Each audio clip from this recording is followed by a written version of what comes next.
Vamos a tratar dos temas hoy día sobre dos patologías bastante frecuentes en la consulta ginecológica. Una de ellas es la patología benigna de cuerpo uterino. ¿Vale? Vamos a avanzar.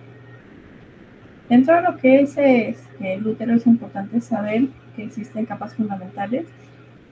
Tenemos aquí endometrio, miometrio y perimetrio. Son los lugares básicamente donde van a estar ubicadas esas patologías uterinas. Es importante saber que el miometrio es la que tiene un espesor aproximadamente de 1 a 2 centímetros. ¿Cuál es el tejido que está compuesto? Básicamente fibra muscular lisa y tejido conjuntivo. El perímetro es prácticamente lo que es toda la serosa. La siguiente.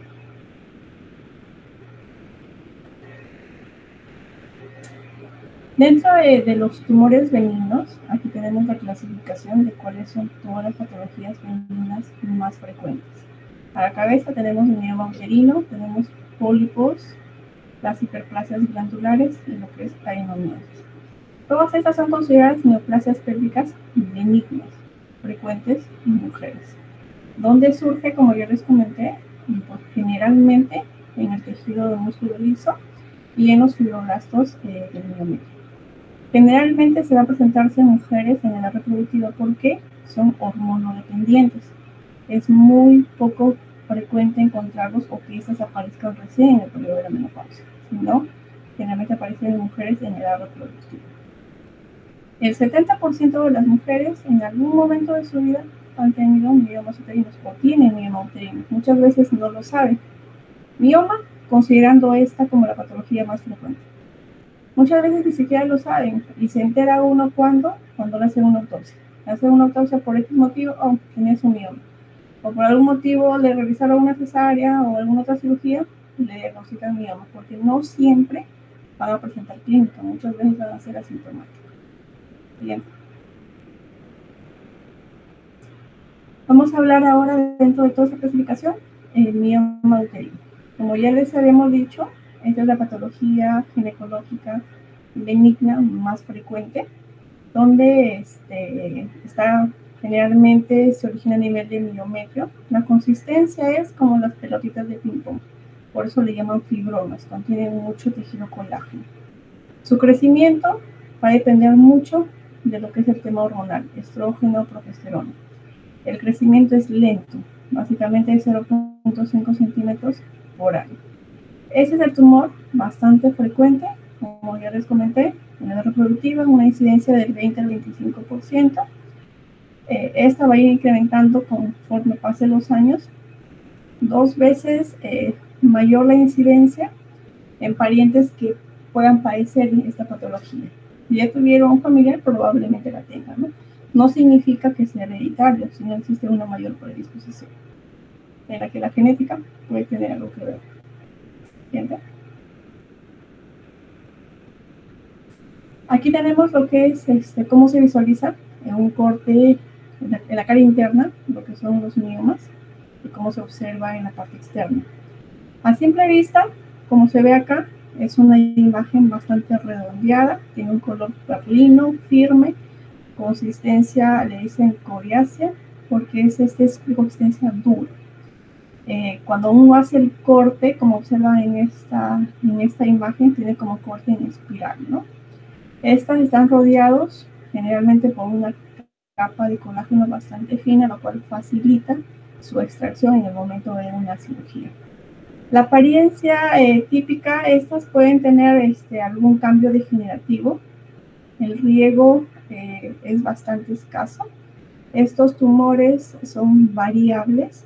Uno puede tener desde 6 a 7 miomas en el útero. No todos van a ser del mismo tamaño, ¿no? Siguiente.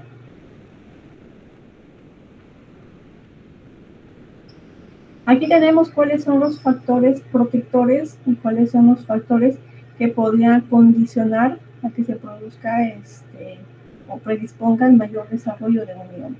Como ya les comenté, todo depende a una exposición sostenida a las hormonas, como en el caso del estrógeno. Si yo tengo una menarquia temprana, entonces va a haber mayor exposición hormonal, entonces existe mayor posibilidad de tener miomas.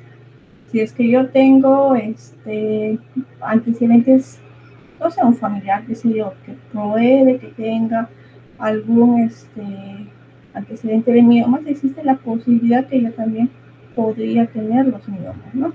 Básicamente le dicen por un tema genético, para la producción y metabolismo de estos, pero podía condicionar. Como te digo, no es que sea hereditaria, pero existe una predisposición genética.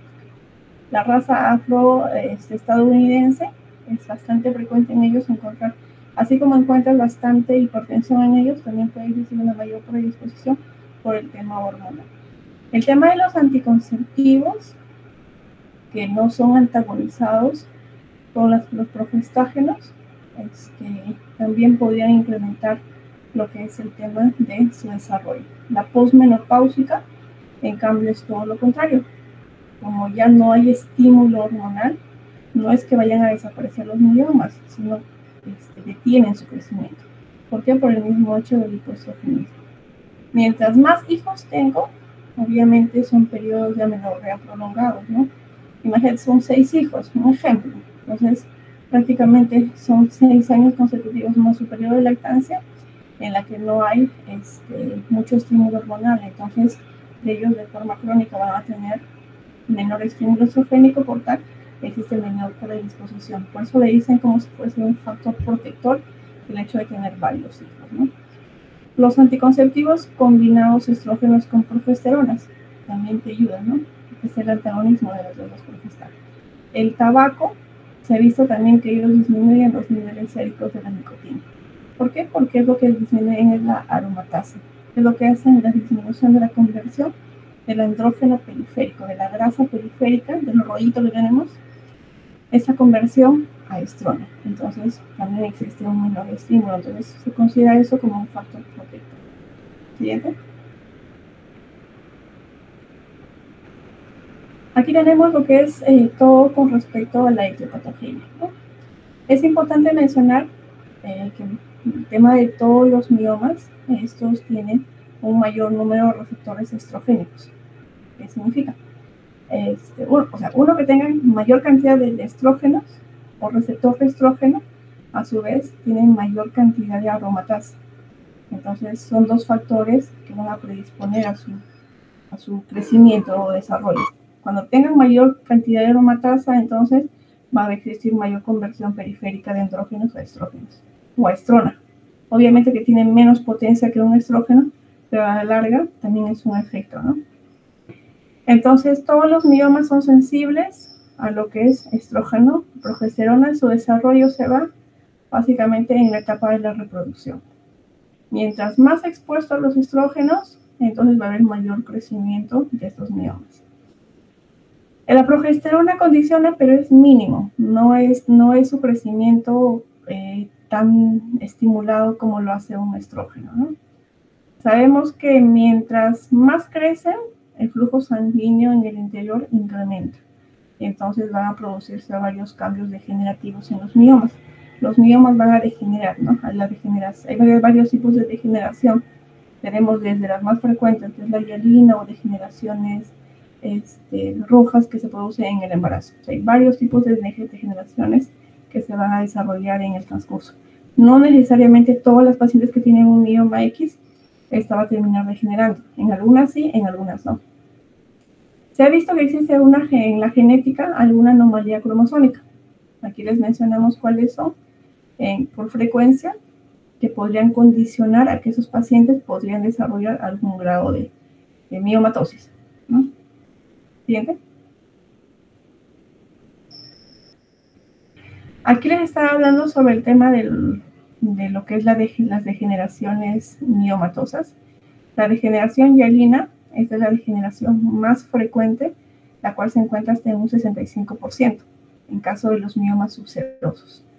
La que sigue es la degeneración quística o mixoide, la degeneración cálcica, la necrótica, que es la más frecuente. Las degeneraciones infecciosas es muy poco probable, no es tan frecuente.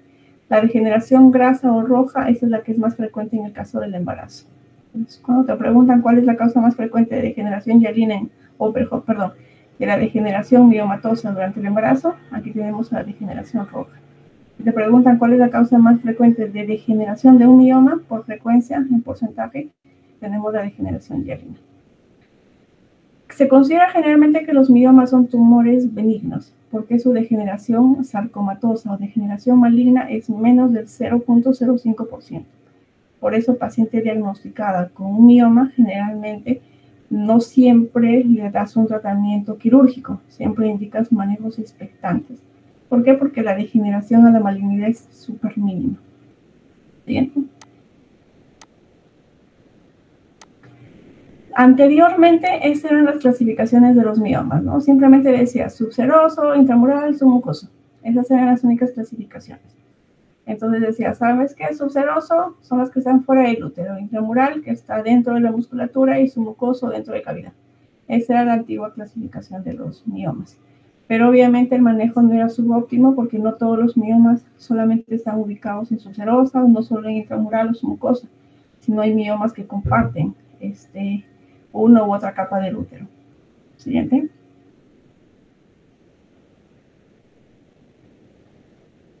Esta es la actual clasificación de la FIGO, que va desde 0 hasta 8. Y el híbrido, bueno, viene a ser la clasificación de 2-5. ¿Qué quiere decir híbrido? Híbrido significa desde submucosa hasta subserosa, es decir, abarca el mioma en todo su contexto. Es se le denomina como el híbrido que va del 2 al 5. Comenzamos con la clasificación de FIGO según 0. 0 significa es un mioma pediculado que está completamente en el interior de la cavidad, en endometrio. Es un mioma submucoso completo, en el 100%. Cuando ya vamos a hablar a un mioma tipo 1, es cuando menos del 50% de este mioma está ubicado en la capa intramuscular, ¿no? El mayor porcentaje. ¿Qué fue que no los veo ningunos?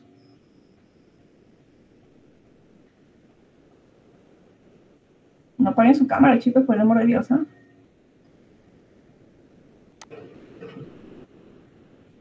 Cuando hablamos de un mioma tipo 1, es cuando es como que el mioma va ingresando, ¿no? Va ingresando progresivamente hacia las capas del músculo y se va yendo a la serosa.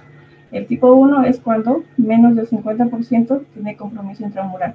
El tipo 2 es cuando más del 50% compromete el intramural. El tipo 3 está en intramural, pero hace contacto con lo que es la cavidad del endometrio, perdón, con el tejido endometrial. El 4 es completamente endometrial, o sea, es decir, no tiene compromiso submucoso ni subseroso.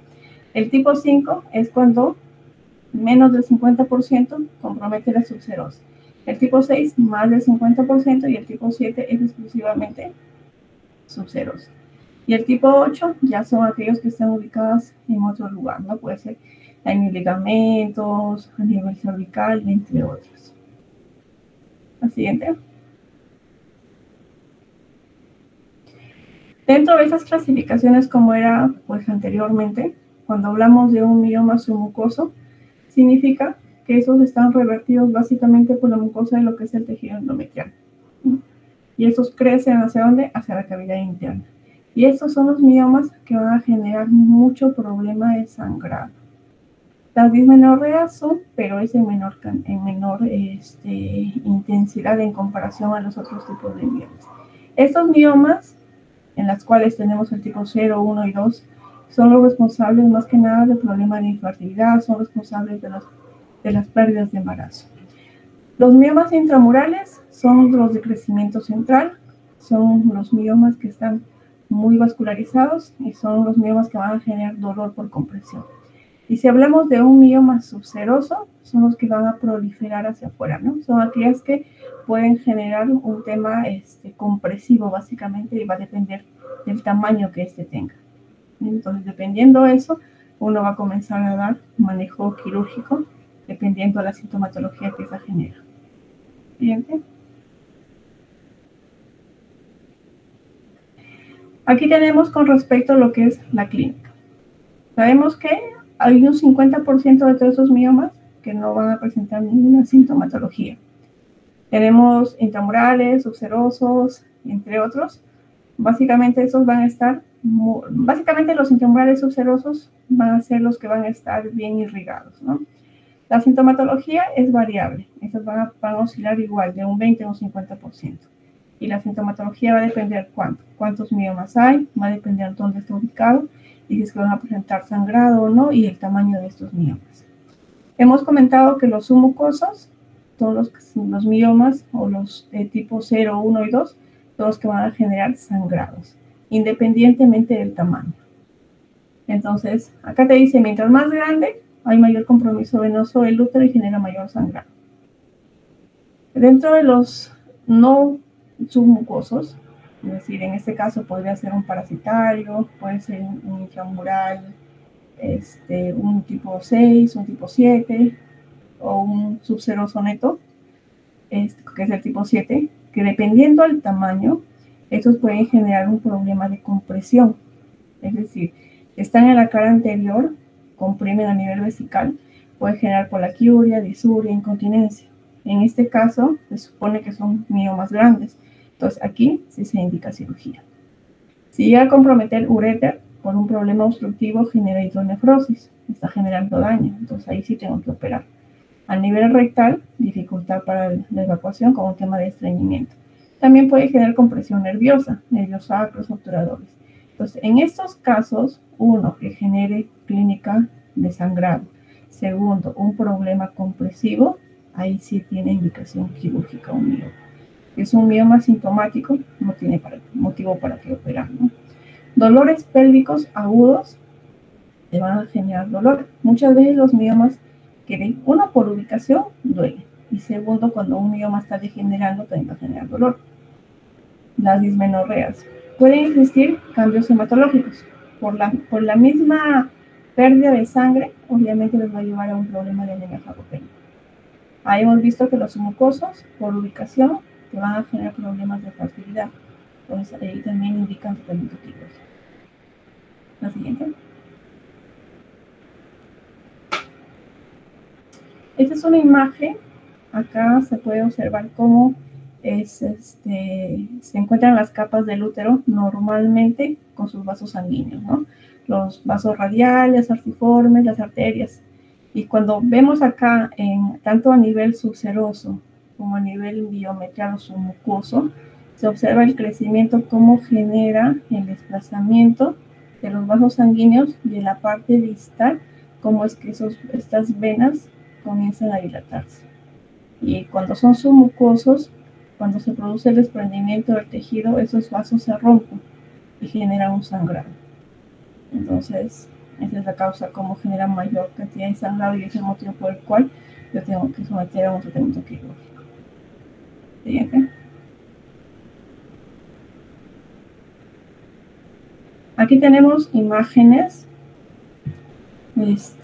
para el diagnóstico. Por ejemplo, acá tenemos una ecografía transvaginal, donde aquí observamos un miomita. Es un mioma, por ejemplo, que compromete lo que es la línea endometrial. ¿Qué tipo de mioma sería? Un mioma tipo 3. Acá tenemos un mioma que está exclusivamente en la cavidad. Eso sería un mioma tipo 0. Aquí tenemos un mioma que está en la pared muscular. Por ejemplo, acá está que desplaza la línea endometrial. Entonces sería un mioma tipo 3. La ecografía transvaginal tiene una sensibilidad muy alta, que va del 95 al 100% para poder detectar no solo miomas intramurales, tanto subserosos como submucosos, entre otros, ¿no? Podemos observar incluso con sus degeneraciones. Cuando es una degeneración cálcica, se van a observar imágenes incluso hiperecogénicas con puntos blancos. Los puntos blanquecinos son miomas que ya están viendo la degeneración. Uno puede colocar el Doppler para poder visualizar si es que hay o no vascularización. Cuando son miomas muy grandes, si tenemos un mioma subseroso muy grande, es difícil ya visualizarlo por vía de ecografía transvaginal. Ahí ya tendríamos que utilizar una ecografía pélvica para poder visualizar el tamaño y la ubicación real. Porque hay miomas desde 15, 20 centímetros, obviamente el transvaginal no va a dar para poder visualizar. Y la resonancia ya son exámenes ya para una mejor visualización, ¿no? Aquí tenemos pues una imagen, cómo hago una evaluación, un tacto bimanual. Cuando tú haces el tacto, primero, pues introduces el dedo para llegar a ubicar el cuello y el útero, y por la zona pélvica presionas, y cuando es un útero miomatoso, obviamente ahí vas a palpar pues un útero grande. Un útero miomatoso no es pues de 7, 6 centímetros que normalmente mide un útero, sino son 10, 11, 12 centímetros, ¿no? Aquí estamos visualizando por el ecografía transvaginal, y acá tenemos lo que es la histeroscopía. La histeroscopía es un procedimiento para poder visualizar más que nada todo lo que es la cavidad interna. No me sirve para en la parte intramural, solo para observar cavidad nada más. Siguiente. Dentro del dentro del tratamiento, ¿cuál es el objetivo del mioma? Uno, reducir el tamaño del mioma. Porque segundo es controlar el sangrado. Si me produce hemorragia, tengo que tengo que controlar el sangrado y controlar y mejorar los niveles de hemoglobina. Si un paciente no tiene clínica, sintomatología, entonces el manejo simplemente es expectante. Si es una paciente que es ya premenopáusica, múltiples miomas pero pequeños, simplemente lo observo, seguimiento, y no requiere más nada. Generalmente son úteros menos de 12 semanas de embarazo, en comparado a un embarazo en semanas de gestación. 12 semanas considerando que es un útero grande, ¿eh? Entonces, obviamente un útero con varios miomitas le va a dar un mayor volumen. Pero si no da clínica, no da clínica que hemos hablado, urinaria, de estreñimiento, dolor, ni sangrado, y está en el periodo perimenopáusico, se espera. ¿Cuándo vamos a dar tratamiento? Cuando el paciente hace un problema de hemorragia, cuando el paciente hace un problema de anemia, cuando el paciente tiene un problema de dolor crónico que altere la calidad de vida del paciente, hace un problema de efecto de masa. O si tú observas una masa sospechosa en la que te podría plantear otra posibilidad diagnóstica. ¿Siguiente? Aquí tenemos lo que es el manejo hormonal. Hay varias opciones de tratamiento. El tratamiento va desde observo, va lo que es embolización de las arterias uterinas, va simplemente sacar el mioma y va a sacar la histerectomía. Cuando opto, ¿cómo decido qué tratamiento le doy? Va a depender del mioma y va a depender de la paciente.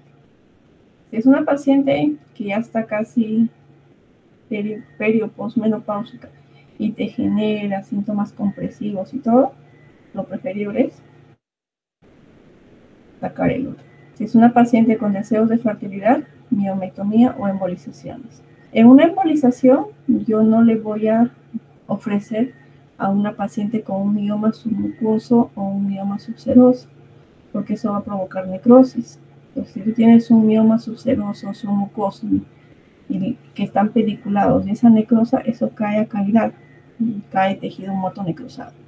Entonces ahí no se recomienda, sino básicamente la embolización son para miomas intramurales, que les reduce bastante lo que es la dimensión del mioma, ¿no? Entonces, acá tenemos medicamentos agonistas de la GnRH, antagonistas de la GnRH. Varias opciones de tratamiento. ¿Cuál es la finalidad?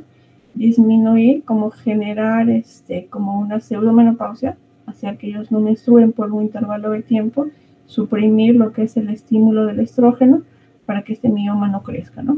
Hasta cierto punto disminuye un poco el tamaño, pero no es mucho. Entonces, ese es un manejo paliativo, básicamente, que tú das, ¿no? Siguiente.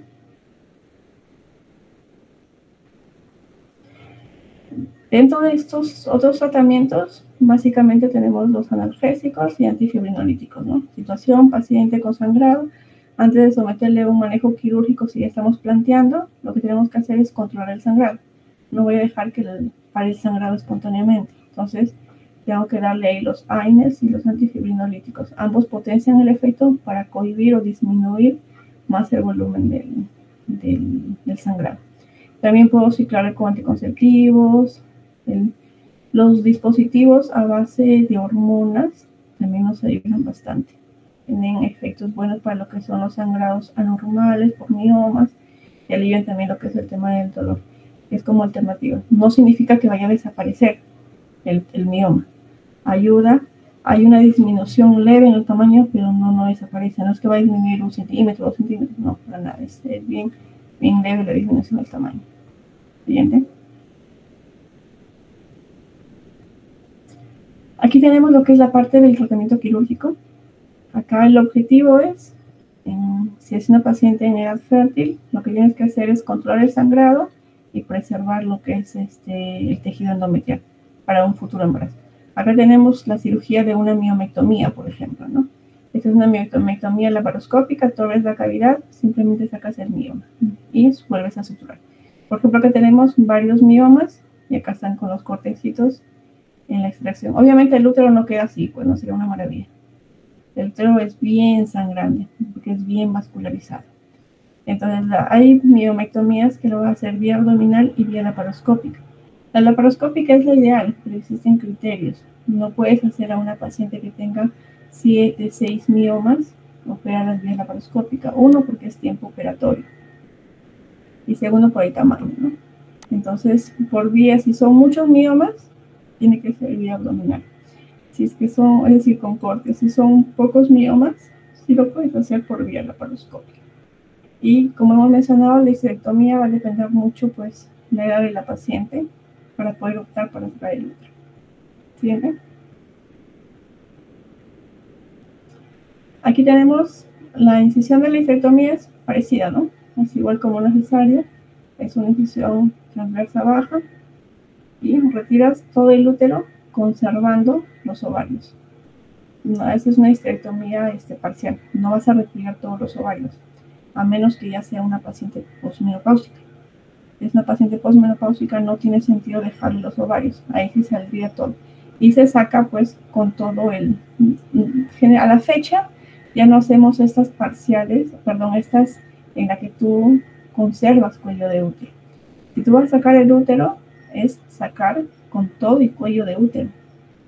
¿Por qué? Por el tema del papiloma, del cáncer de cuello de útero, no tiene sentido. Si es una paciente posmenopáusica, tienes que sacar todo. Si es una paciente premenopáusica, simplemente sacas útero desde el cuello conservando ovario. Siguiente. Aquí estamos mencionando sobre el tema de la embolización, que son alternativas de medicina radiointervencionista, que ellos te van a ayudar. Pero para acá obviamente no debe haber infecciones vaginales, ¿no? Lo primero que tienes que manejar es esto. Entonces, ¿qué es lo que haces? Administras esferas de alcohol polivinílico por las arterias uterinas. Eso genera como un tema de obstrucción para que no llegue irrigación a ese mioma.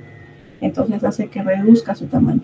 Pero son para miomas, como ves acá, intramurales. No son para miomas subserosos pediculados ni submucosos. Si es un subseroso pediculado, es como que el pedículo sale, se necrosa el tejido y cae el mioma.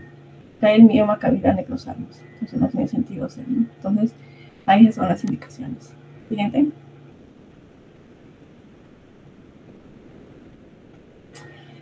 Esas son las otras indicaciones en qué casos hacer una embolización, indicación absoluta, indicación relativa.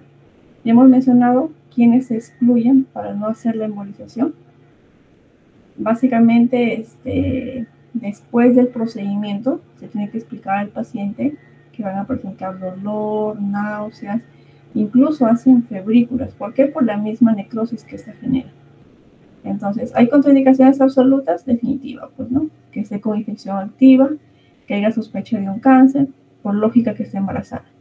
Relativo, ¿en qué casos no va a ser? Si hay problema renal, ¿por qué? Porque estás usando contraste. Problemas de coagulación, problemas de pacientes que desean procurar a largo plazo, ¿no? Problemas que tengan una cistitis, que tenga que ver con problemas infecciosos, ¿no? Y si a la par, tampoco se recomienda usarlo con manejos hormonales. Bien usas manejo hormonal o bien usas el tema de la embolización. No lo puedes usar juntos. Si tienes un hidrosalpingo, es por algún motivo hay una dilatación de trompas, tampoco, porque ahí sí tienes el mayor riesgo de hacer una infección pélvica. Entonces ahí también está contraindicado. Y por tal, pues no, si es que hay algún tipo de alergia, algún tipo de contraste, tampoco se indica hacer la embolización. Siguiente.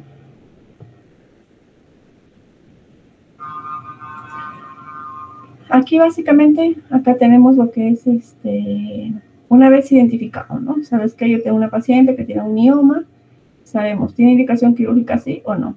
Si está indicada la cirugía, perfecto. ¿Qué tipo de cirugía le vamos a hacer? Tenemos que evaluar cuántos miomas, el tamaño del mioma, dónde está localizado, y esa paciente desea tener bebés o no desea tener bebés, para poder decir qué tipo de cirugía. Pero es que no quiere concebir, entonces le puedes dar la opción de la embolización o de frente quitar el útero. Si desea tener hijos, perfecto, entonces tenemos que ver, ¿son miomas submucosos pequeños? Son miomas, si son submucosos, tienes que hacer miomectomía, pero vía histeroscopía. ¿Por qué? Porque son pacientes que desean la fertilidad, ¿no? Entonces son submucosos o intramurales, acá tienes que hacer ya lo que es la cirugía, pero vía laparoscópica. O son intraligamentarios, vía laparoscópica. Es lo ideal en ese tipo de pacientes. Si esta paciente no tiene indicación quirúrgica, no tiene sintomatología, simplemente chequeo, control periódico. Si es que tiene molestias, dependiendo de lo que tenga. Si hay sangrado, no hay sangrado, o simplemente le doy analgésicos o le puedo asociar con el ácido tranexámico. Y dependiendo de eso, le indico su reevaluación. ¿Bien? La adenomiosis. Siguiente. La adenomiosis es muy parecido a lo que es el mioma. ¿Cuál es la diferencia? Que en esa capa muscular, en la capa del miometrio, hay tejido que puede estar, uno que no tiene la forma definida como un mioma, sino estas puede estar difusa en toda la capa miometrial o puede estar localizada en un solo lugar, que le llaman a eso adenomiosis focal, pero no tiene forma. Es como acumulado en un solo sitio, pero sin forma. Incluso cuando van a ingresar a la cirugía, los miomas, ellos tienen como una capa serosa que los envuelve y es fácil su disección y sale como una capita. En cambio, los tejidos es como que estuviesen entrelazados una a otra y no vas a encontrar un plano exacto para un tema quirúrgico. Siguiente.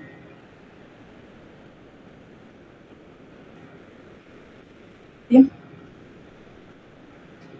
Cuando hablamos de estas adenomiosis, cuando nos vamos a ver en una ecografía, que es el estudio de evaluación más frecuente de las patologías ginecológicas, tú vas a observar a un útero bastante rechoncho. De repente, observamos ya sea la pared anterior o posterior de útero, de repente en la anterior vas a ver de mayor tamaño, de mayor volumen, y la pared posterior de menor volumen, entonces se observa como un útero bastante simétrico.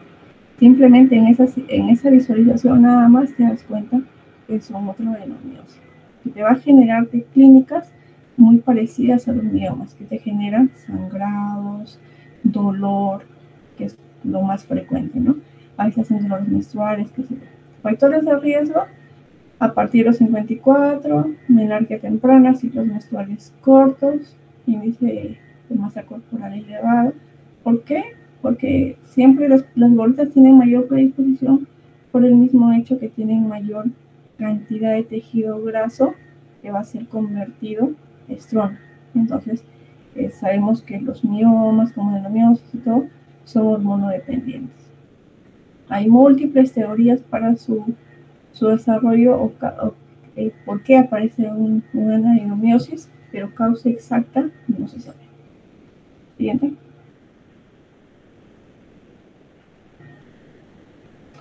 Aquí tenemos, por ejemplo, una imagen, esta línea que no sé si observan aquí en el centro.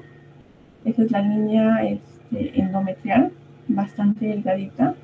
Aquí tenemos todo lo que es la pared posterior y acá tenemos la pared anterior, que es bastante asimétrica. Entonces, es como un útero bastante globuloso. Entonces, en ellos tenemos un marcador tumoral que se llama CA125. Si los pides, van a estar elevados. Este marcador va a elevarse en varias patologías, no solamente uterinas, también patologías ováricas, tanto benignas como malignas. Entonces, muchas veces estas nos sirven más. Pedir una adenomiosis no tendría sentido. Pedir en patologías para estudios sí, pero desde el punto de vista académico sí. Pero para seguimiento, estudio de una paciente me sirve más cuando yo sospecho en patologías ováricas malignas, no como diagnóstico, sino como un estudio o un marcador tumoral de base. Habíamos comentado que existen adenomiosis difusas y adenomiosis focales, ¿no? Focales por partecitas, ¿no? De repente solamente hay una adenomiosis en esta parte anterior de útero, o una difusa es en toda la cara anterior, toda la cara posterior de útero. Entonces, si acá hablamos de una adenomiosis difusa, es cuando toda la pared anterior o posterior es más gruesa. Es decir, una es más gruesa que la otra. Normalmente esas dos paredes deben ser simétricas. Si una es más gordita que otra, es básicamente un tejido adenomioso. Y la ecogenicidad no es homogénea, ¿no? Entonces, esa es la característica que le va a dar un tejido adenomiósico. En la parte focal es lo mismo, pero obviamente en un sector nada más se va a observar. Entonces, no va a haber aparte de eso, tú vas a visualizar unos quistecitos, aunque en esta imagen no se visualiza, se van a observar como puntos anicogénicos, como bolitas negritas. Son los quistes endometriales, miometriales, que también se observan bastante en lo que es en pacientes con adenomiosis. Siguiente. Aquí tenemos la evaluación ecográfica. Este es un estudio por resonancia. Por ejemplo, se observa aquí esta línea blanca es el endometrio. Esta es la pared anterior y esta es la pared posterior del útero. Como se observa, esta pared posterior del útero es mucho más ancha que esta pared anterior del útero. Entonces, acá yo puedo hablar de una adenomiosis difusa de pared posterior del útero. Es bien globuloso, bien rechonchito, ¿no? No es como un mioma. Si fuese un mioma, yo miraría acá como una pelota de ping-pong bien formadita. Mira que parte miometrial, para yo definir un mioma que está en pared posterior. En este caso no es. Entonces, la evaluación ecográfica se da tanto vía vaginal como vía abdominal.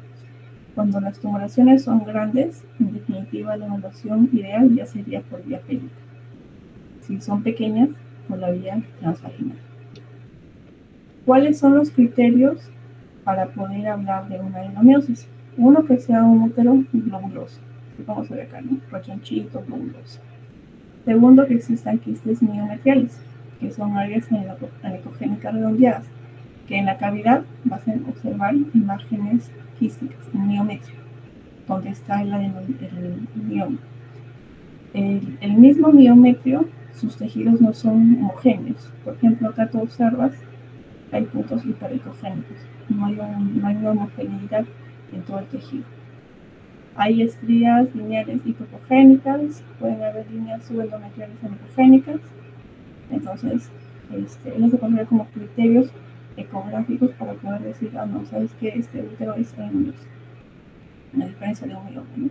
Es bien notoria la evaluación ecográfica. Siguiente. El tratamiento es parecido. Lo que tú quieres calmar en una adenomiosis es el dolor y el sangrado, que es lo que generalmente a un paciente aqueja. Para el dolor que doy, puedo dar un AINES, también puedo dar un anticonceptivo tipo dispositivo intrauterino que tenga levonorgestrel, puedo dar análogos de la GnRH. El tratamiento es el mismo que damos para los miomas. Antifibrinolíticos como el transamin para poder disminuir el volumen del sangrado. Los anticonceptivos podemos dar también a base de profesagenozol, también se pueden dar los combinados también. Siguiente. El tratamiento intervencionista es ese tratamiento parecido, ¿no? Tenemos la embolización de las arterias uterinas, muy parecido. Obviamente los resultados pues no son al 100% efectivos, ¿no?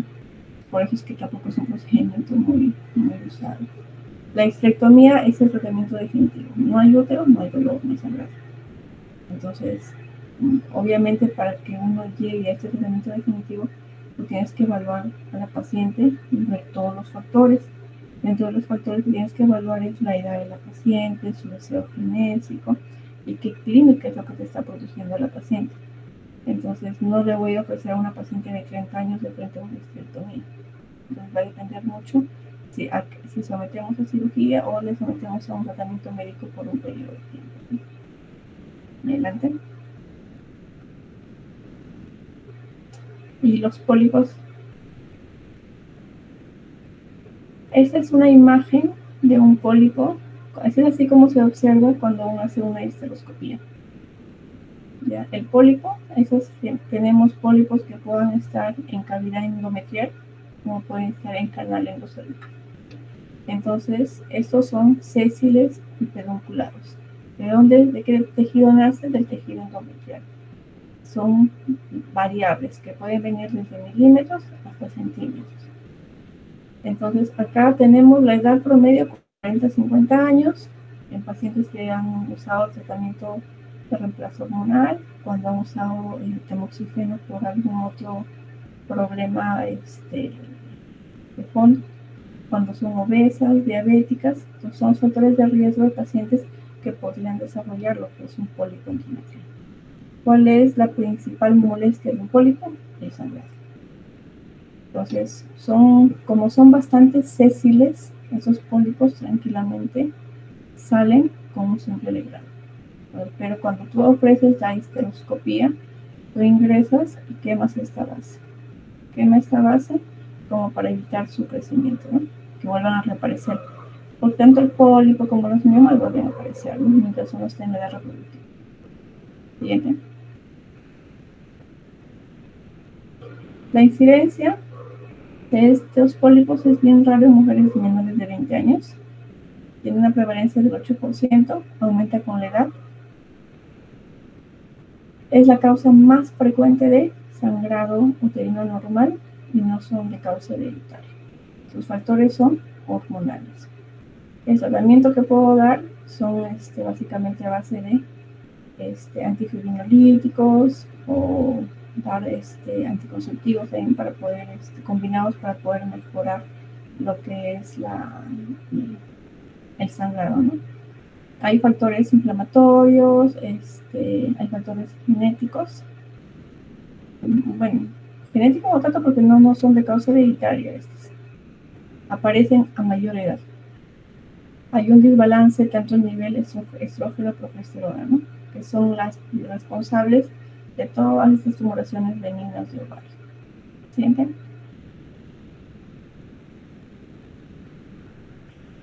Mencionamos endometrial y endocervical. De estas dos, la endometrial es la más frecuente. Por ejemplo, acá tenemos un útero en la cavidad lleno de pólipos endometriales. Es la causa más frecuente de sangrado postmenopáusico.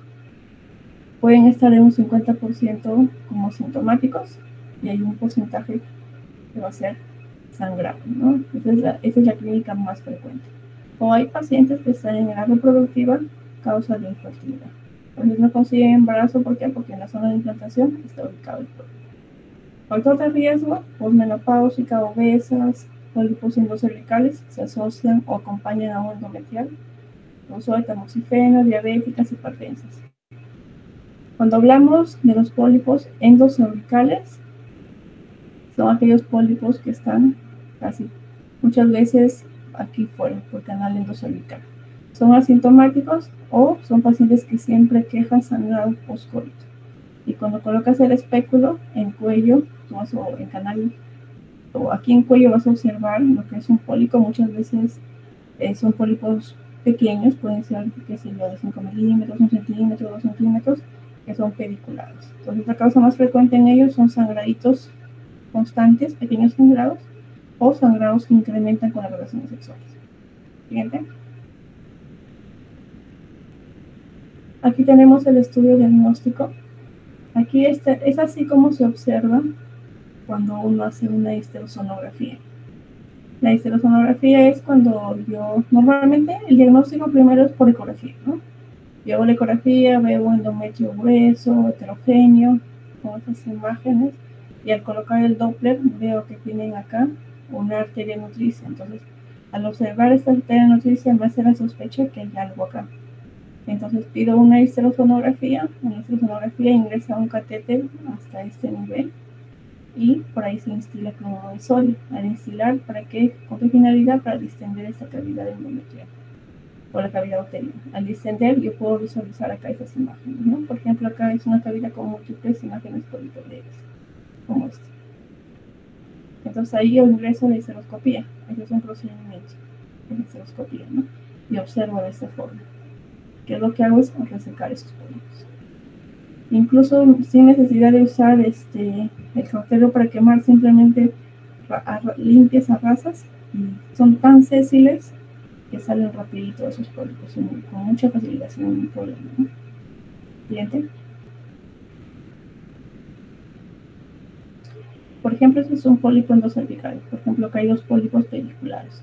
¿Cómo se sacan esto? Simplemente por torsión. Tú coges acá el pólipo, le das vueltita, vueltita, vueltita con la pinza, te tuerce y sale, desprende. Y esto tienes que mandar a patología. Son pacientes a veces casi posmenopáusicos. Entonces, todo lo que sale, por más benigno sospechan, tienes que mandar a patología para su historia. Entonces, acá, esos son pues pólipos que te van a presentar sangrado poscoito. Pues cada contacto sexual genera sangrado. Y eso es lo primero que visualizas al colocar el espejo.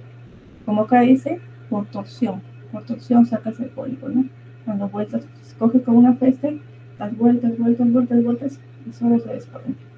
Y mandas al estudio. Siguiente.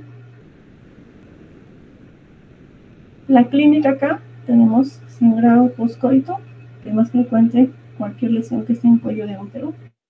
Sangrados abundantes, tumoraciones, ya sean polipoideas, ya sean miomatosas, que sean en cavidad submucosa. A veces son menstruaciones abundantes que te llevan a la anemia. Pero hay un porcentaje que es asintomático, un 50%. Pueden haber pólipos muy grandes también que te generen dolor.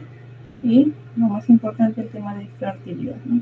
Cuando estén estos en zona de implantación, ahí es donde afecta el tema del embarazo. ¿Bien? Ese es el tratamiento, ¿no? Ese es el recetoscopio. Cuando tú ingresas, es así como ingresa el recetoscopio, ahí simplemente quemas esa zona. Entonces, ¿se usa para qué? Tanto para el pólipo como para el mioma. Es así, como se observa en la imagen, así de sésil es un pólipo. ¿Que tú con un legrado lo puedes sacar? Sí. Pero un mioma no es así. Un mioma está pegado a la base generalmente. Y es duro, no es sésil, blando como este. Y un mioma con un legrado no sale. Ahí sí, con este recetoscopio van así como fileteando, fileteando y fileteando hasta que salga todo el mioma. Es la diferencia en el procedimiento. Siguiente. ¿Hasta ahí hay una pregunta en patología de útero?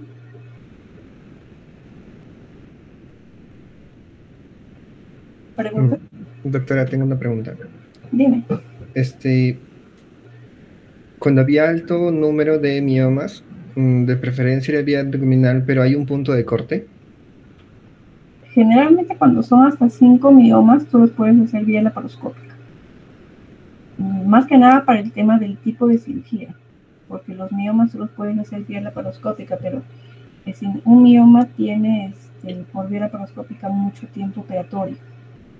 Entonces se va a necesitar de experticia también del cirujano. O sea, no solamente porque de repente yo no tengo mucha experticia haciendo cirugía laparoscópica y tengo un mioma y con un mioma me demoré 1 hora.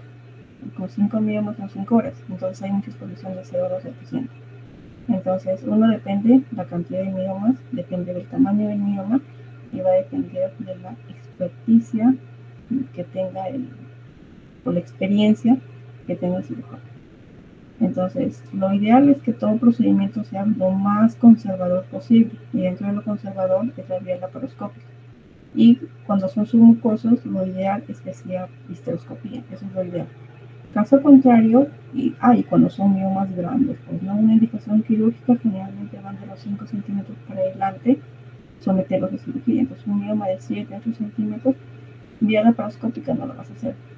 Entonces, esos miomas ya van con cirugía abierta. Porque obviamente todo el tejido que deja, todo el colgajo, va a dejar un tejido muy vascularizado. Y los miomas son cirugías muy sangrantes. Y realmente vía laparoscópica son miomas pequeños. En la vía abdominal se saca todo lo que tú quieras. 6, 10, 15, 20, todo lo que puedas sacar. Pues generalmente sacan todos los miomas grandes y medianos, ¿no? Miomas de 1 centímetro lo dejan generalmente. ¿Por qué? Porque por el sangrado que genera. Pero si los puedes sacar y no hay mucha dificultad y tu paciente está estable y está dentro del tiempo operatorio, no hay problema. El corte básicamente es cuando son por laparoscopía nada más. Gracias.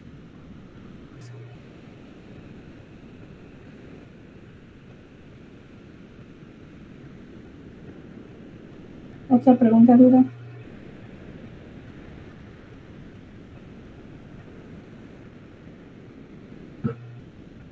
¿Todo claro?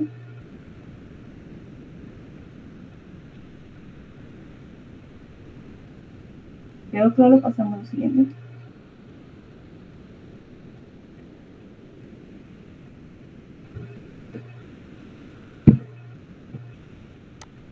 El siguiente tema a tratar en este caso sería lo que es patología benigna de ovario. Avanzamos. Cuando hablamos de anexos en general, ahí vamos a hablar o a entender que anexos no solamente comprende ovario. Cuando hablamos de anexos hablamos de ovario, hablamos de trompa y de los ligamentos de soporte. Y si hablamos una lesión anexial, de forma general, significa que puedes comprometer a cualquiera de esos niveles. Una cosa es hablar de lesión anexial, o simple.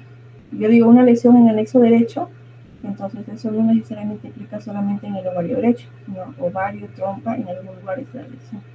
Otra cosa es decir una lesión en ovario derecho explícitamente. Siguiente. Acá tenemos algunos términos para conocer las definiciones de lo que son las descripciones ecográficas que se hacen, ¿no? Por ejemplo, septo. ¿Qué significa septo? Septo es, por ejemplo, cuando tú tienes una lesión, es como un tabique, es como un muro, por así decirlo, que está dentro de ellos, ¿no? Y ese septo puede ser completo, es como que haya un muro de pared a pared, esquina a esquina. Y un septo incompleto es cuando va solamente en una parte. Entonces, el septo es como una banda delgadita del tejido que cruza un quiste de un lado de la pared hacia el otro. Y el incompleto es cuando pasa cierta parte nada más, pues, ¿no? Hay otro que se llama coágulos de sangre o tejido. Esto es básicamente cuando tú le colocas el Doppler y es positivo. Entonces, hay algunas lesiones que son Doppler negativo, como hay cuando son componentes sólidos. Cuando son componentes vascularizados o hay mucho coágulo de sangre, van a marcar al Doppler. Hay lo que se llaman los quistes dermoides. Quistes dermoides se llama una zona papilar hiperreflectiva, que no debe de considerarse como es así como unas papilitas, así como unas oscilaciones que aparecen. Más adelante les voy a mostrar las imágenes para que más o menos vean cómo es un quiste dermoide. Y cuando hablamos de contenido, es importante saber, uno cuando le dicen anecoico, es básicamente casi es medio negruzco, o anecogénico, anecoico, es casi es como que mantenga su ecogenicidad, es como si fuese negrito todo, ¿no? Hay niveles ecogénicos, cuando te hablan,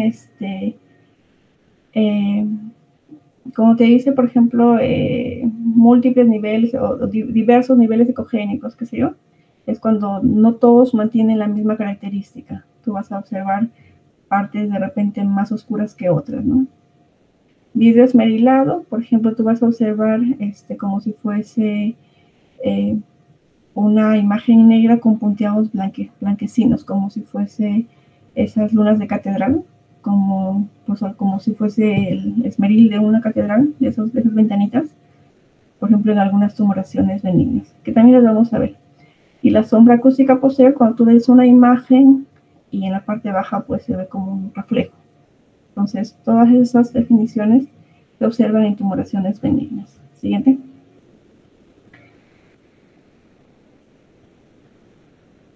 Cuando hablamos de quistes, hay quistes uniloculares. Unilocular se refiere solo a una bolsita. Si hablamos de un quiste sólido unilocular, que significa una bolsita, pero dentro de ese contenido hay una imagen sólida.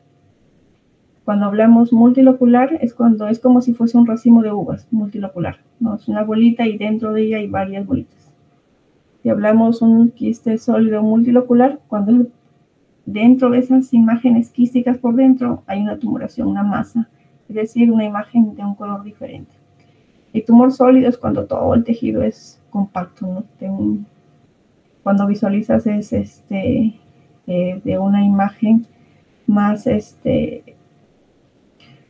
va a depender, ¿no? Su ecogenicidad es heterogénea muchas veces. Entonces, cuando son tumoraciones sólidas, dependiendo si es benigno o maligno, su ecogenicidad varía mucho. Hay algunos que son cogenicidad mixta, que le dicen. Algunas que son negruzcas con blanquecinas, algunos que sí le colocas el Doppler y vasculariza y algunas que no. Y las que no tienen clasificación. Siguiente. Por ejemplo, acá observamos un quiste unilocular, ¿no? Por ejemplo, este es un quiste de ovario, simple, todo completito. Acá observamos, por ejemplo, un quiste unilocular con un tabique septado incompleto. Por ejemplo, acá observamos, pero esto de acá es una trompa, no es un ovario, sino es una trompa dilatada. Entonces, todo su contenido es ecogénico, de un solo color. Generalmente los tabiques tienen un color blanco, que es hiperecogénico. Cuando son delgaditos y no llegan hasta el final, eso es bueno, ¿no? Entonces acá tenemos, esto es un quiste o esto es un ovario, que acá encuentra sus folículos, y un quiste folicular, que es grande, ¿no? Es único el quiste acá. Estos son sus demás folículos y este es un quiste simple folicular. Cuando hablamos de un quiste sólido unilocular, y acá estamos viendo un quiste sólido y acá vemos la imagen sólida. Cuando son imágenes sólidas, pequeñas, únicas, son consideradas benignas. Entonces, acá observamos lo mismo, ¿no? Dependiendo, obviamente, su característica, pero son pequeñas esas. Entonces, este es un quiste sólido unilocular. Esos criterios son criterios ecográficos que son benignos. No sé si se entiende. Algo más o menos. Que les veo con incógnita. Siguiente. Acá observamos, por ejemplo, un quiste multifolicular, ¿no? Acá, por ejemplo, ves una imagen quística y dentro de esta imagen quística ves varios quistecitos. A esto le llaman multifolicular. Por ejemplo, ese es un quiste, de por sí dentro hay otro folículo, dentro del quiste. Entonces, eso le llaman multifolicular. Por ejemplo, esa tiene varias, ¿no? Es como que tú observas como si tuviese varios tabiques, como si fuesen varias bolsitas acá. Y dentro de ella hay un componente sólido. Siguiente.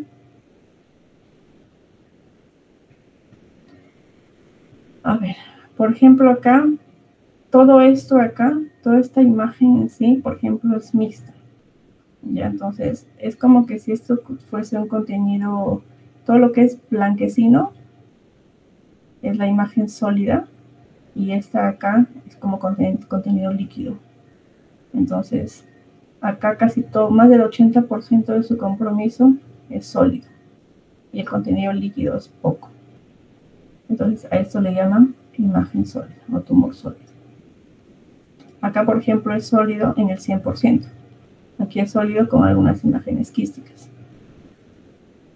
de componente heterogéneo o mixto.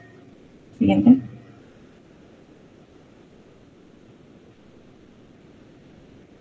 Cuando vamos a hablar de esas patologías benignas de ovario, es importante saber que los quistes foliculares, los quistes son los más frecuentes de ovario.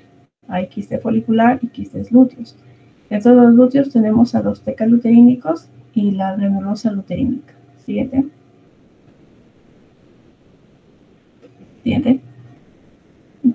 Sigue pasando. ¿Una más? Ya, y no más. No. Aquí cuando observamos, por ejemplo, acá tenemos un quiste funcional de ovario, ¿ya? Tenemos lesiones que son de causa no ovárica, que nos pueden confundir por ecografía. Lesiones ováricas quísticas y las que se pueden semejar. Muchas veces cuando tú haces ecografías, tranquilamente puedes encontrar un intestino, puedes encontrar varices pélvicas, abscesos, tubos ováricos, que todo esto te puede asemejar una lesión quística. Es más fácil, se te pasa esto cuando lo haces por vía pélvica. Por ejemplo, en chicas que nunca han tenido vida sexual y todo, les haces ecografía, muchas veces te pasa desapercibido o puedes confundir muchas veces la lesión. Entonces puedes observar un intestino y en la zona ovárica derecha, qué sé yo, y no visualizas el ovario y puedes confundir como un quiste ovárico. Hay lesiones, pues, en los endometriomas extraováricos, es decir, un endometrioma son quistes de ovario que estén ubicadas en otro lugar, ¿no? Eso se llama extraovárico. Tenemos hidrosalpinx, es una dilatación de las trompas uterinas. Tenemos embarazos ectópicos. O sea, todo eso te puede confundir con lesiones ováricas. ¿Cuáles son las lesiones benignas de ovario? Un quiste folicular, un quiste de cuerpo lúteo, un endometrioma en el mismo ovario, un teratoma quístico, los abscesos y los cistoadenomas. Y el cistoadenocarcinoma es maligno. El cistoadenoma hay las de causa benigna. ¿Entienden? Si hablamos de esos tumores quísticos, es importante mencionar que esos básicamente son patologías benignas funcionales, que van a depender mucho con el tema de la ovulación. Representa del 5 al 15%. Son las dos patologías más frecuentes. ¿Bien?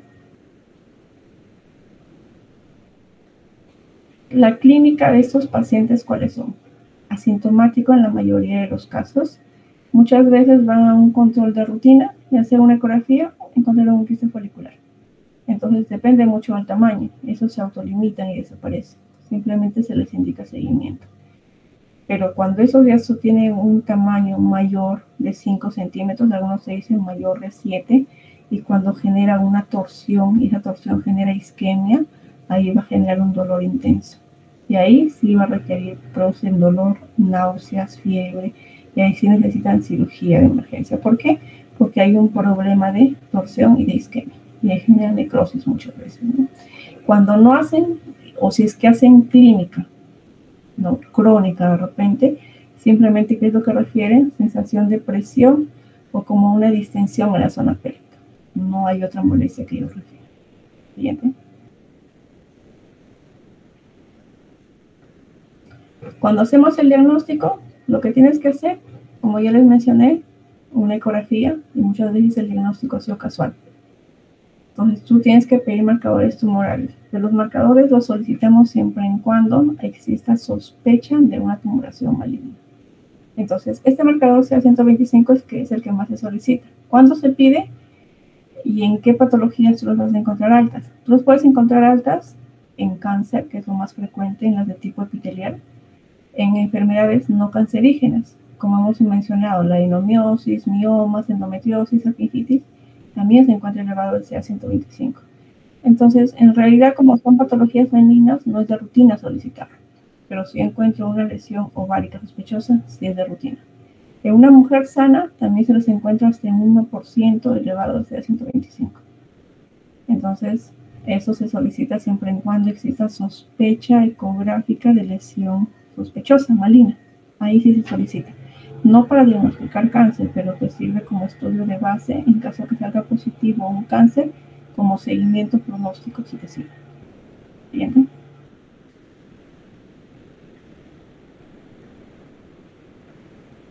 ¿Bien?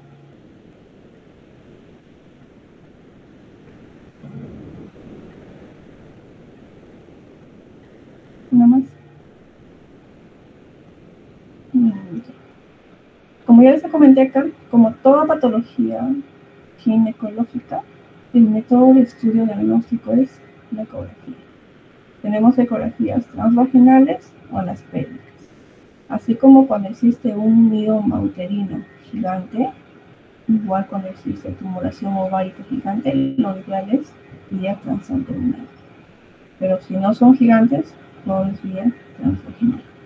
Y el Doppler es para poder visualizar el flujo sanguíneo, ¿no? Para ver si es que hay alguna lesión. Pues lo primero que tienes que hacer cuando haces la evaluación ecográfica es valorar la lesión es ovárica o no es ovárica. ¿Es una trompa dilatada o es un ovario? Porque va a depender mucho de eso para darle tratamiento. Porque si fuese ovario, yo puedo, dependiendo cómo esté el tamaño, ubicación, característica, qué sé yo, indicar manejo expectante. Porque si es que es una trompa dilatada o un hidrosalpinx, tranquilamente antibiótico para mejorar. De repente puede ser un embarazo ectópico. Entonces va a depender mucho definir, ¿es ovárica o no es ovárica? Y tratar de reconocer las ecografías. ¿Es un quiste simple, un quiste hemorrágico, un endometrioma, teratoma, o tiene alguna característica de malignidad? Entonces, eso es lo primero que tenemos que hacer con la evaluación. ¿Sabes que detectamos que es de bajo riesgo? Perfecto. Podemos indicar seguimiento. O requiere algún estudio adicional, podemos complementar con la laparoscopía o con resonancia magnética. Siguiente. El tratamiento, como vimos, como se mencionó incluso en las demás patologías, si están en la edad reproductiva y las partes de los quistes funcionales son las más frecuentes, simplemente se les indica manejo expectante. 6 meses, seguimiento. Si son pacientes postmenopáusicas, cuando están en ese periodo de la perimenopausia, es frecuente encontrar quistes funcionales también. Y solamente son uno, simplemente se les da el seguimiento. ¿En qué casos tú cuando ya cumple algún otro criterio adicional, ya yo puedo pedir exámenes? Por ejemplo, acá tenemos, ¿no? Para que tú des ese tratamiento de manejo expectante de observación, tiene que ser un quiste menos de 5 centímetros, un quiste unilocular de pared fina, es decir, que se observe así como si fuese una bolsita, como si fuese una uvita. Entonces, y hacer seguimiento ecográfico en el tiempo y ver que esta no crezca, ¿no? Si estos quistes crecen, sobrepasan el tamaño, tiene que indicar seguir tratamiento quirúrgico. ¿Por qué? Porque existe el riesgo de torsión. Y es más fácil hacer una cirugía, es más conservadora, una cirugía sin torsión, a una cirugía pues complicada en la que tengas que de repente sacar todo ovario. Y los niveles del CA125 normal. Pero eso va a depender a la característica del quiste, ¿no? Si es unilocular, pared fina, menor de 5, es de característica funcional, no necesariamente le voy a pedir siempre el CA125. Adelante. Esta es una cirugía laparoscópica, en la que uno está abriendo el ovario para poder someter el tratamiento quirúrgico, ¿no? Entonces, para la cirugía, tanto la morfología de un quiste benigno o maligno es muy parecida. Yo tengo que optar cuál va a ser la vía de cirugía que voy a ofrecer al paciente. Entonces, por vía laparoscópica es más fácil pues que el quiste se reviente. Entonces, yo no voy a ofrecer esto a un paciente con sospecha de un quiste maligno. ¿Por qué? Porque el hecho de que se reviente sería, si está en etapa 1, lo estoy llevando al estadio 4. Estoy generando siembra peritoneal. Entonces, en sospecha de malignidad no le voy a ofrecer laparoscopía. Las mini laparotomías cuando son quistes pequeños. Las laparotomías o cirugías más grandes, me refiero en tamaño de incisión en piel, cuando ya son quistes mayores, ¿no? Entonces va a depender mucho a la característica para yo ver si simplemente hago la quistectomía. ¿Qué quiere decir? Como esto, ¿no? Corto pelo, saco el quiste, como pelar una uva y volver a suturar el ovario. O simplemente retiro todo. Todo eso va a depender, uno, de la característica clínica, perdón, de la característica ecográfica, por estudios por imagen curatorial que me ofrezca la evaluación de esa paciente, ¿no? Adelante. Cuando hablemos de esos quistes funcionales, tenemos al quiste folicular y lo que es al quiste, pues, del cuerpo lúteo. ¿Siguiente?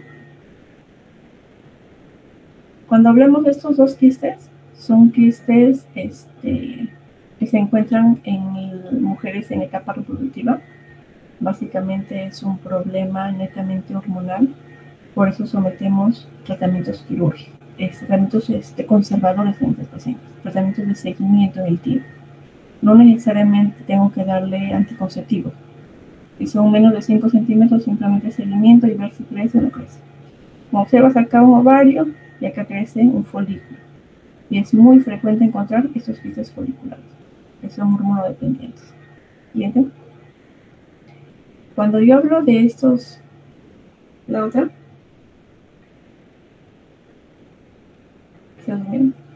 Acá tenemos, por ejemplo, cuando yo hablo de un quiste folicular, por ejemplo, acá yo observo un folículo de 32 milímetros.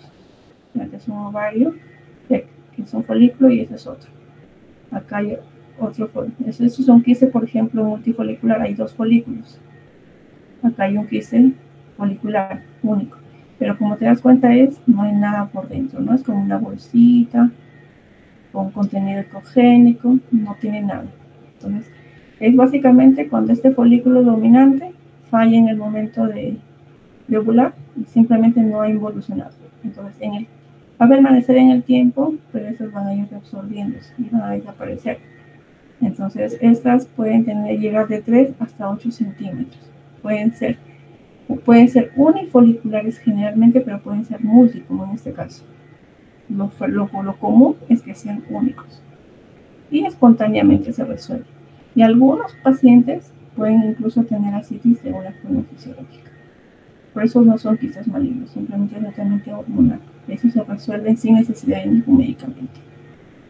Muchas veces en las evaluaciones ecográficas, a veces ni siquiera las reportamos tanto como quistes foliculares, porque a veces los pacientes al escuchar o al leer término de quiste ya se estresan y quieren anticonceptivos, medicamentos, cirugía, muchas cosas.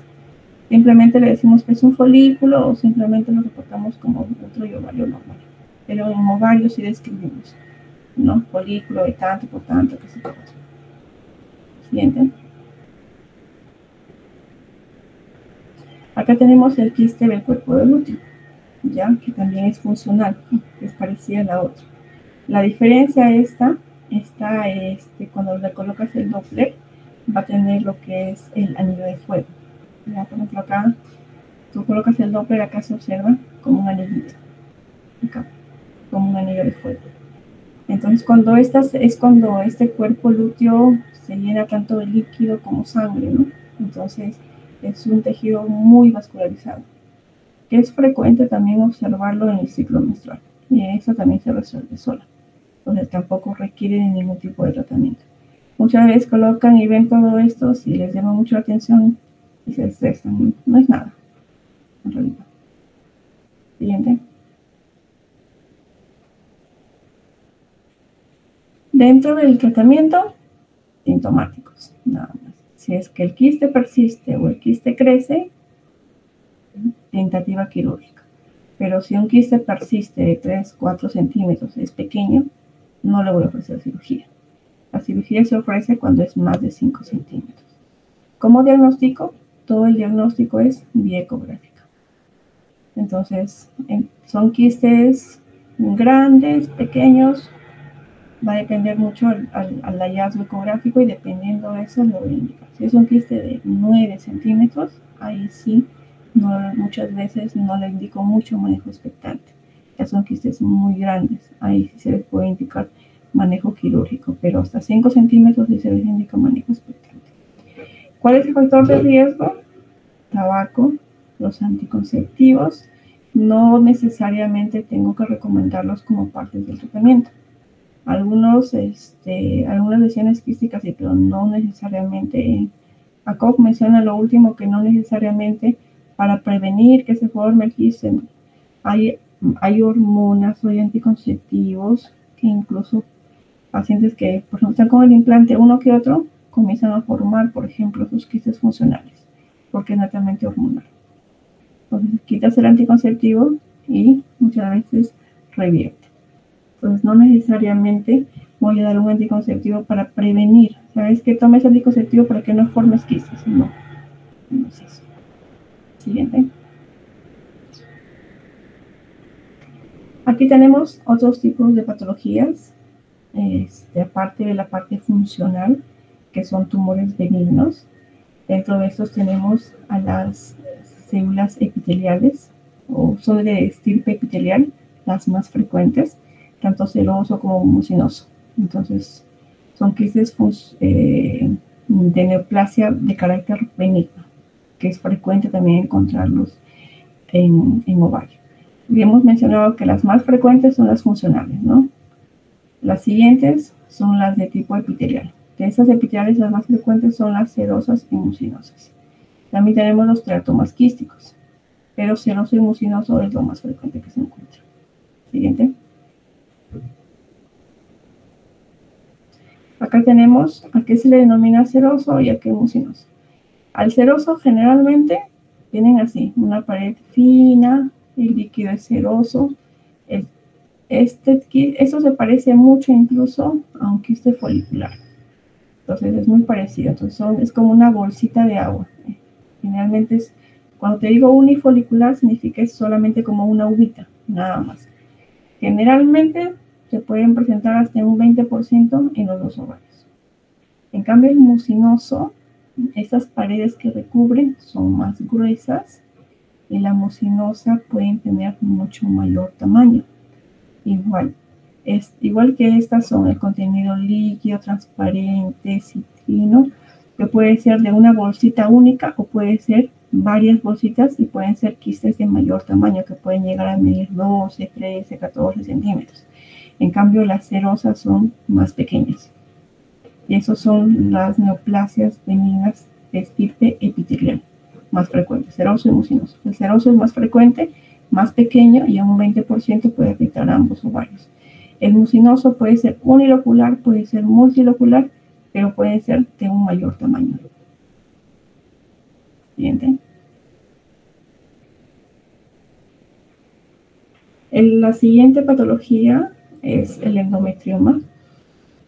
El endometrioma de ovario es bastante frecuente en realidad. A esto se les llama los famosos quistes de chocolate. Cuando tú cortas un endometrioma, te sale como si fuese agua chocolatada de ovario. Es una masa quística que surge del tejido endometrial ectópico que está dentro del ovario. Contiene un líquido espeso, marrón como el alquitrán, que se conoce quiste de chocolate. Entonces, estos endometriomas incluso pueden generar adherencias. Esos quistes endometrios se pueden adherir incluso al tejido adyacente que se puede encontrar. En frecuencia, en el ovario izquierdo se encuentra con mayor frecuencia el endometrioma, en un 67%, en el derecho 32%, y en ambos se puede presentar hasta un 49%. Clínica, muchas veces no presentan, y si es que presenta puede ser dolor o por el mismo efecto de masa, refieren a algo de distensión pélvica. Aquí el marcador CA125 está alto, el riesgo de malignidad es muy bajo. Estas pueden incrementar su riesgo si es que la tumoración son de mayor tamaño. Acá tenemos endometriomas tipo 1 y de tipo 2. Cuando el de tipo 1, cuando son pequeños, se desarrollan a partir de los implantes endometriales superficiales, ¿no? En cambio, las de tipo 2, ya cuando surge de un quiste que inicialmente fue funcional y luego ese quiste fue invadido por un tejido endometrial oval. Entonces, ahí. Esos tejidos endometriales o endometriomas son bastante frecuentes. Ecográficamente acá vamos a visualizar esa imagen que te decía en vidrio esmerilado. ¿Siguiente?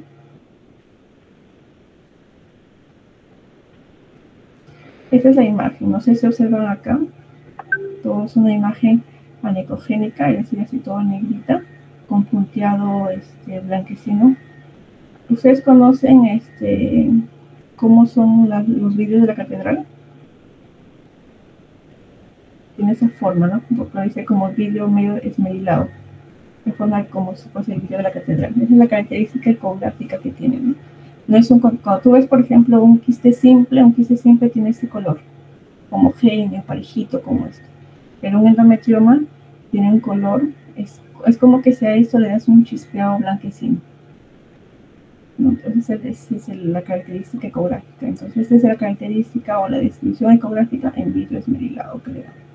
Es en ecogenicidad homogénea de bajo nivel, virus medular. Al Doppler, pobre vascularización. Por ejemplo, acá hay un endometrioma, acá tiene un tabique y acá tiene una masa, una imagen sólida, un tabique o un septo, le dicen, ¿no? Un septo completo. Y es una imagen bilobular. Por ejemplo, acá hay un contenido sólido y un contenido líquido. Entonces, el tratamiento, igual, quirúrgico, va a depender también del tamaño, ¿no? Si es que es más de 4 centímetros, se recomienda cirugía. Siguiente. Los teratomas de ovario. Viene a ser la otra patología. Estas previenen de las células germinativas que contienen cualquiera de las capas, ectodermo, mesodermo, endodermo. Tenemos el teratoma inmaduro, maduro y monodermo. De estas, la benigna es el teratoma maduro. Un teratoma inmaduro es cáncer. Un teratoma maduro es benigno. En el teratoma maduro, tú en estos quistes, cuando tú sacas o los observas en la ecografía, vas a observar la imagen del ovario y vas a observar como imágenes blancas en su interior. Cuando tú operas, sacas y cortas, tú puedes encontrar pelo, diente, hueso, uñas, todas esas cosas puedes encontrar dentro de la tumoración del ovario. ¿Por qué? Porque estas derivan de todo esto, ¿no? De todo ese tipo de las 3 capas germinativas. Entonces, vas a encontrar, derivan del ectodermo, mesodermo, endodermo. Entonces, tú vas a encontrar todo ese contenido dentro de esos tejidos. Es importante saber. Y ese teratoma maduro es benigno. Entonces, cuando tú ves la ecografía, simplemente explicarle bien. A veces, por tamaño, nada más opera. Siguiente. Por ejemplo, acá, ¿no? Esta imagen. Acá tenemos, por ejemplo, acá es una imagen quística. Acá tenemos lo que es el teratoma quístico maduro, la anterior que hemos explicado. Representa el 60% de benignidad. Existe un porcentaje del 10 al 25% de malignos. Este es el tumor muy frecuente, aproximadamente a los 45 años de edad. Por ejemplo, que este es un ovario normal, encontrando acá una imagen hiperecogénica blanquecina. Ahora, cuando tú haces el corte, tranquilamente eso puede ser uña, esto puede ser pelo, puede ser hueso, puede ser diente. Cualquiera de los tejidos puedes encontrar en esta imagen de ecogenicidad diferente. Su crecimiento es lento, puede oscilar de 5 a 10 centímetros, pueden ser bilaterales, unilocular. Hay una que se llama protuberancia rojita. Esta es el centro de ubicación en la que te hablan el riesgo de malignización que puede ir de un 25%. Pues acá tenemos que pedir marcados de tumores y si todo esto tiene una tumoración de mayor tamaño, ofrecerle el tratamiento quirúrgico, ¿no? De preferencia la paroscopía. Predominan del elemento ectodérmico, revestido por epitelio escamoso queratinizado. Hay un aumento de las glándulas sebáceas. En el interior puedes encontrar cabello, secreción grasa y todo esto lo que es con el anteriormente, ¿no? Dentro de sus complicaciones, la torsión por el tamaño. Esos pueden llegar hasta los 10 centímetros. Entonces, obviamente, el ligamento, las trompas son bastante blandas, entonces, o bien laxas. Y por el tamaño, al torcer, va a generar el tema de isquemia y necrosis. La torsión es una complicación, entonces, eso indica cirugía. La ruptura, hay un riesgo de ruptura de 1 a 4% de estas tumoraciones, y eso le puede tener un problema de peritonitis aguda. No es frecuente que se produzca eso, ¿no? Pero el riesgo es bastante bajo, de 1 a 4%. Y esto generaría, obviamente, un tema de infección. La ruptura con infección van a la mano, pero la frecuencia es muy chiquita, ¿no? Y la transformación maligna ocurre del 1 al 3%. Entonces, va a depender mucho también en función a la edad de la paciente. para poder indicar lo que es el tema quirúrgico y ver también el tema del seguimiento cómo va, ¿no?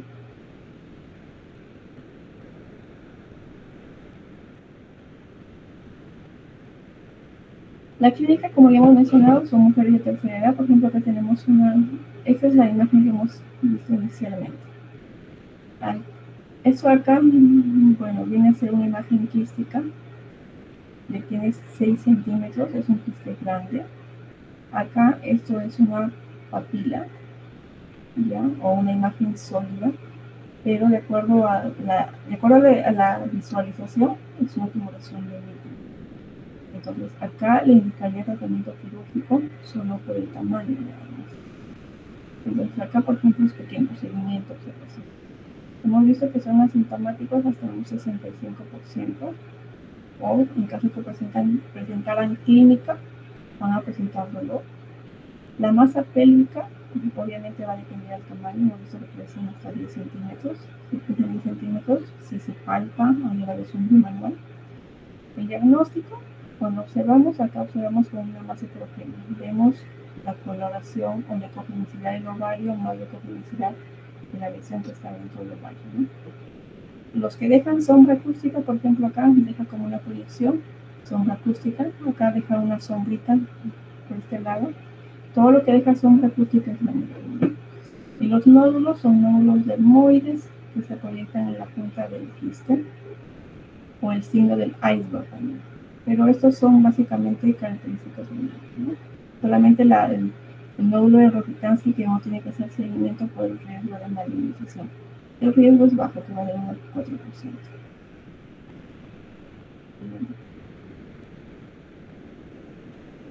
En tratamiento hacemos seguimiento. Acá te ponen 6 centímetros, pero toda tumoración de ovario hasta 5 centímetros se hace seguimiento. Por encima de los 5 es quirúrgico.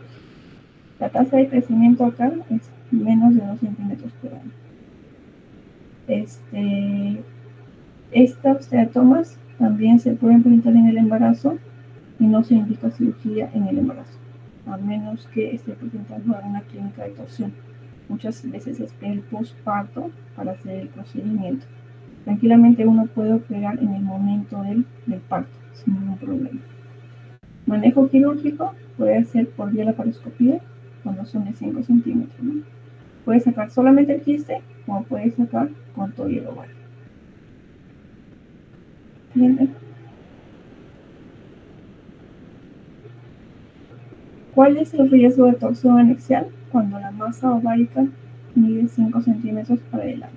Ahí es cuando existe el riesgo. Por ejemplo, acá tenemos un ovario que se está observando vía laparoscópica, necrosado toda esta trompa, porque hubo torsión. Acá observan el nodo, las vueltas que ha tenido acá el ovario, que hay una torsión, por ejemplo.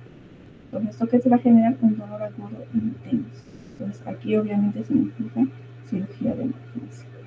El 48% de estas torsiones es causada por los quistes. La mayoría están en edad reproductiva y en su porcentaje la gran mayoría han sido patologías benignas. El 80% de pacientes que han tenido torsión han sido menores de 50 años. El 8 al 15% han estado embarazadas. El hecho que estés embarazada con un quiste no significa que no vaya a torcerse. Se puede torcer solo con la torsión o una complicación que indica cirugía en el embarazo, que se contrario sigue el embarazo. Y se ha visto que la torsión más frecuente que se da es en el lado derecho. Cuando tú examinas a la paciente, va a tener mucha sensibilidad, dolor en el anexo cuando hace el tacto y a la evaluación bimanual. Entonces, te acompaña de que hay náuseas, vómito, dolor intenso. ¿Por qué? Porque este tejido ya está necrosado, ¿no? El sangrado vaginal puede tener, como no necesariamente el hecho de que yo tenga una torsión implica que tenga sangrado vaginal, no siempre va a pasar. El dolor pues es un dolor de un cuadro agudo, es un dolor intenso de cirugía, es un dolor que se irradia, no es un dolor que cede, sino que incrementa cada vez más en intensidad. Siguiente. Acá vamos a ver lo que son los criterios diagnósticos de lesiones benignas como lesiones malignas, ¿no? Sabemos que cuando hacemos la ecografía, lo primero que tenemos que observar cuando hay lesiones quísticas, que el tamaño del ovario ha incrementado. ver cómo está el flujo ovárico, ¿no? Si es que está incrementado el flujo sanguíneo o no. Y acá tenemos lo que son los signos del remolino. Hay donde menciona que hay vasos torsionados circulares en forma de espiral en la parte del pedículo. Por ejemplo, acá, esta imagen, en esta imagen de la torsión, han colocado el Doppler, que acá se observa como si fuese una espiral en esta base del pedículo. En esta zona es donde le colocan el Doppler, y donde se observa esto, ¿no? A ver, el tratamiento es quirúrgico. Entonces, básicamente, si ha habido compromiso, ha habido necrosis, le comprometió ovario, sale todo el ovario. Y es que no, solamente la zona de lo que es de repente trompas, sin comprometer, sin sacar ovario. Pero si se ve que todo ovario está comprometido, simplemente la cirugía es sale todo. ¿Bien? Aquí esta es la clasificación de IOTA por la evaluación ecográfica para determinar si la lesión es benigna o es una lesión maligna. Si tú encuentras un quiste unilocular, ¿qué significa acá? Solo una bolsita, es benigna. Si tú tienes un quiste con un componente sólido menos de 7 milímetros, tenemos acá un quiste, y acá hay un componente sólido que tiene menos de 7 milímetros, es benigno. Si yo tengo sombra acústica, como acá, me deja sombra, es benigno. Si tengo multilocular de bordes suaves, delgados, menos de 10 centímetros, por ejemplo, tenemos varios folículos con bordes delgaditos, es un tumor benigno. Yo le coloco el Doppler y dentro del quiste, ausencia de flujo, es benigno. Entonces, todos los criterios me dicen que esa tumoración es patología benigna. Siguiente. A diferencia de esto, acá encuentro, primero, esta parte de acá es ascitis. Mira, se va a tener. Encuentro acá tumor sólido. Todo eso es tumor sólido. Entonces, es un tumor sólido, yo observo con mucha irregularidad. Entonces es maligno.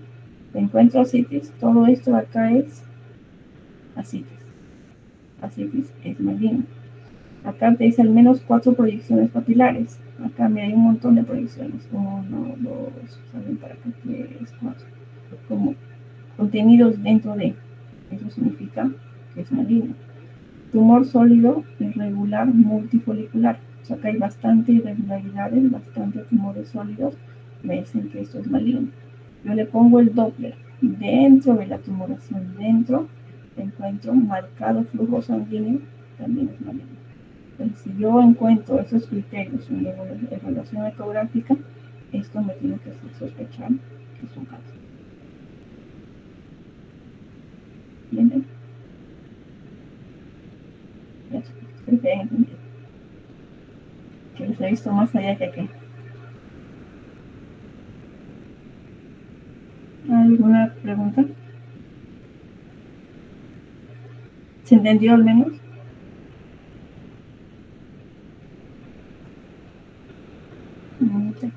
Ya pues. Quedamos. Se cuidan. Chao. Ya, doctora, gracias.